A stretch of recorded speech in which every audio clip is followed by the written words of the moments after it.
Tarlac City na. Pogi ng Tarlac City. Salamat. Yan nga,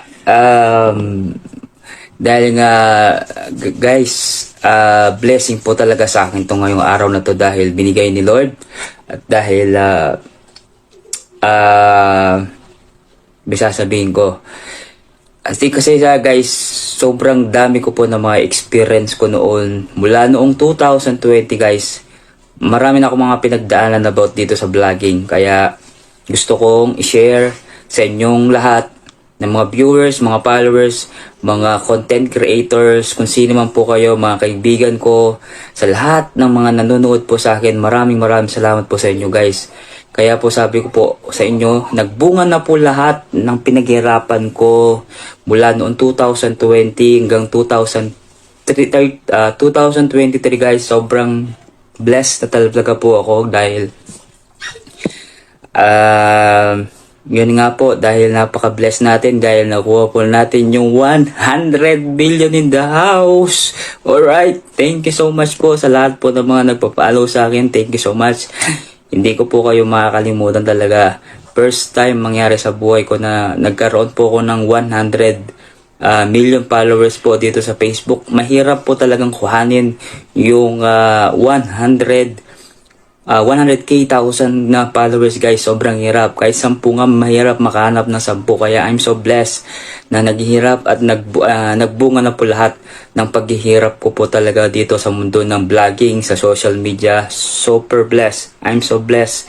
And thank you po sa lahat ng mga naging kaibigan ko sa YouTube, sa Facebook, all around guys. Baka may nakalimutan ako sa sponsor, mga tumulong po sa akin, especially sa pamilya ko, sa outside po. Lahat na po guys. Maraming salamat po at binigyan niyo po ako ng pagkakataon at binigyan ako ng Lord. Siyempre si Lord, binigyan ako ng magandang opportunity dito sa mundo ng vlogging at may pinangako kasi ko sa kanya na nung May 24 na sabi ko tutulong po ako sa mga content creator o sa ibang tao na kagaya ko din, kasi alam ko yung mga dating mga experience po.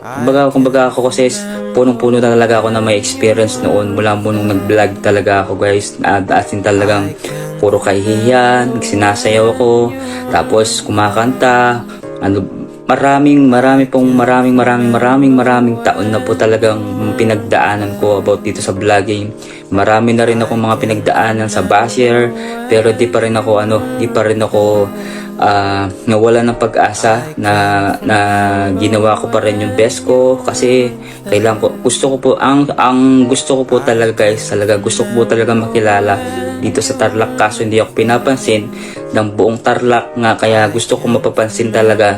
Kasi guys, I'm so proud na maging isang Tarlacenyo na isang content creator na medyo umangat, diba? Sana gusto ko rin pong umangat yung mga Kapampangan vloggers, especially kasi mga ka-proud kasi ako Kapampangan. Kaya especially sa lahat po ng mga Kapampangan vlogger po dyan, maraming salamat po sa suporta nyo. Hindi ko na kayong babanggitin. Lahat po ng mga team zombie, siyempre baga nagmahal at kahit pa paano nandyan po sila sa akin ng team zombie. Salamat po sa inyo, sa lahat ng mga sponsors, sa lahat po ng mga sponsors, mga nagtumulong sa akin sa YouTube. Ayan, sa lahat po ng mga basta yun po, lahat na po ng mga tumulong, nag-sponsor mamaya po. Kasi 3 taon po na ako dito sa YouTube, sa mundo ng vlogging. Kaya binigay siguro sa akin ni Lord yung 100. Kaya I'm so blessed talaga guys. I'm happy. Nabigyan ako ng pagkakataon ni Lord na maging isang content creator. At hindi lang para sa akin to guys. Kumbaga hindi na po para sa akin talaga ito guys, para sa pamilya ko. Siyempre alam niyo naman kung ano yung ibig sang goal ko guys.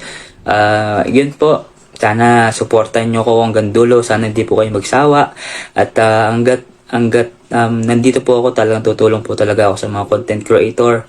Basta lang kayo guys, hinday lang po, hintay lang kayo.